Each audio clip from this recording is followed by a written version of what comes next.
اهلا بيكم، يا رب تكونوا بخير. اكيد وانت بتتفرج على اليوتيوبر المفضل ليك بتلاحظ تغيير في السيت اب الخاص بكل فيديو، فحابب اصدمك واقول لك ان ده مش تغيير في السيت اب، ببساطه ده شغل مونتاج وانتشر الفتره الاخيره بعد ظهور خاصيه الجنريتيف فيل في الفوتوشوب. طب هتقول لي ايه دخل الفوتوشوب بالمونتاج؟ هقول لك اصبر وهتعرف كل حاجه بالتفصيل. اولا احنا مش هنستخدم الفوتوشوب، هنستخدم اداتين هيدوني نفس النتيجه اللي هيديها لي الفوتوشوب، عشان احنا طبعا هنشتغل من الهاتف. في الفيديو ده هنعرف ازاي لو مصورين فيديو بالطول وعاوزين نخليه مثلا بالعرض، بحيث نوسع الكادر ونحط الديكورات اللي احنا عاوزينها وتبان واقعية 100%.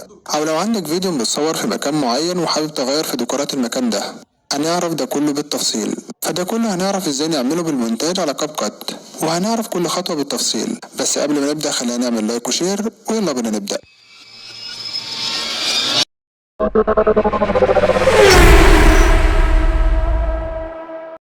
اول خطوه هنعملها هناخد سكرين شوت من الفيديو اللي احنا هنشتغل عليه، وده الفيديو اللي احنا هنشتغل عليه، فهناخد سكرين شوت في اي لقطه فيه.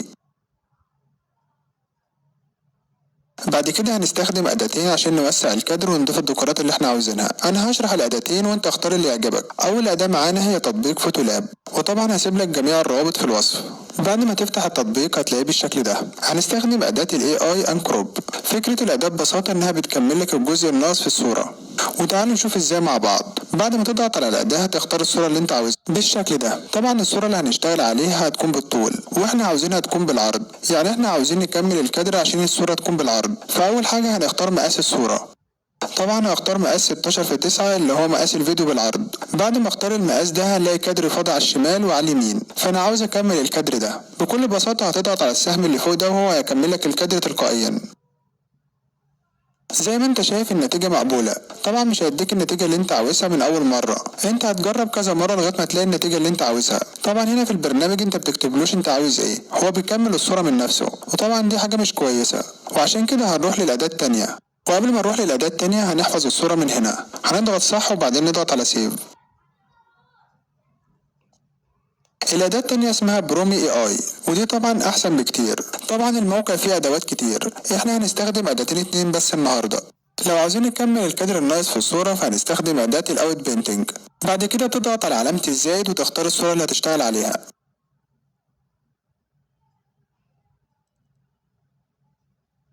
بعد كده هتختار المقاس اللي هو 16 في 9 اللي هو المقاس العرضي. بعد كده انا عاوز اكمل الفراغات اللي على اليمين واللي على الشمال. والميزه هنا برضو اللي انت ممكن تكتب له انت عاوز ايه، فانا هكتب له مثلا اوفيس ويز مودرن لايتنج، اللي هي مكتب باضاءه عصريه. وطبعا انت لو ضعيف في الانجليزي فهتستخدم جوجل ترجمه. بعد ما تكتب اللي انت عاوزه هتضغط جنريت،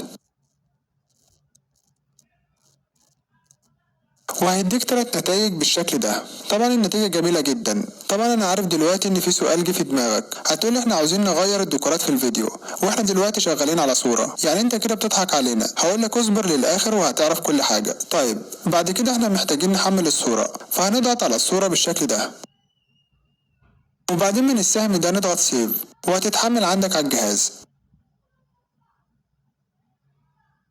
بعد كده احنا محتاجين نعدل في ديكورات الغرفة.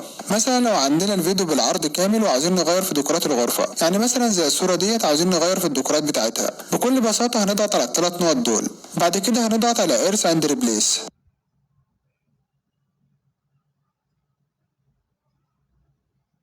وهيفتح لي الصفحة ديت.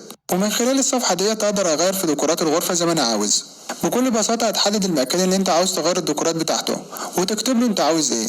وانا عندي هنا اداتين للتحديد، اداة اسمها كويك سيلكشن واداة اسمها برش. اداة الكويك سيلكشن هنا زي الفوتوشوب، هنلاقيها مقسمة للصورة لاجزاء بالشكل ده. لو جيت على اي جزء وضغطت عليها هتحدد معاك، فانا هحدد الحته ديت بالشكل ده.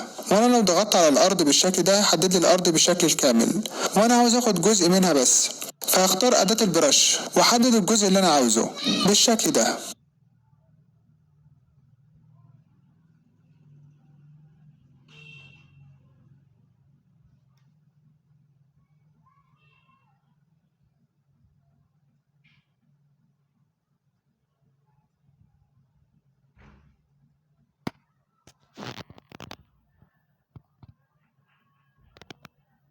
بعد كده اجي هنا واكتب له انا عاوز ايه، فانا هكتب له سمول وايت لايبراري اللي هي مكتبه صغيره، وبعدين نضغط جنريت ونشوف النتيجه يا سيدي.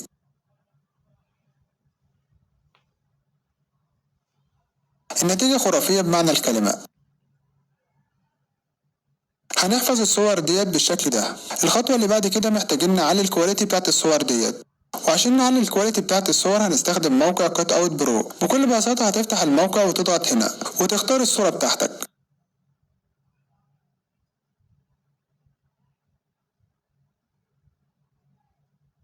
وهنلاقيه رفع لي الكواليتي بتاعت الصورة بالشكل ده. بعد كده هتحمل الصورة بتاعتك من هنا.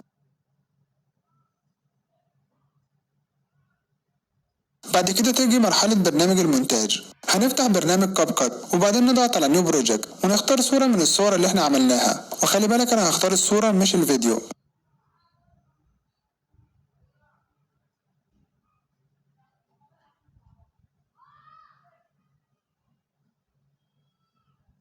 بعد كده هضيف الفيديو اللي انا واخد منه السكرين شوت. هنضغط على اوفرلاي وبعدين نضيف الفيديو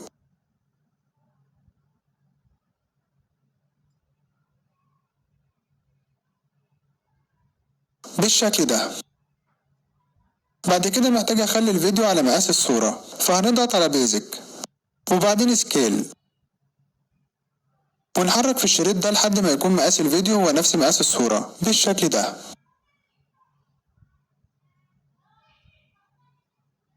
وبس كده، ودي النتيجة النهائية. تعرف ان جسم الانسان عنده القدره انه يعمل صابون؟ جسم الانسان مليان غرايب ده كده كده، وعنده القدره انه يعمل مركبات اغرب واغرب، لكن صابون دي جديده شويه. تعال اقول لك تيجي ازاي دي. اكيد ده فيديو يستحق اللايك والشير، ما تنسوش اللايك والاشتراك في القناة. وبس كده، في امان الله.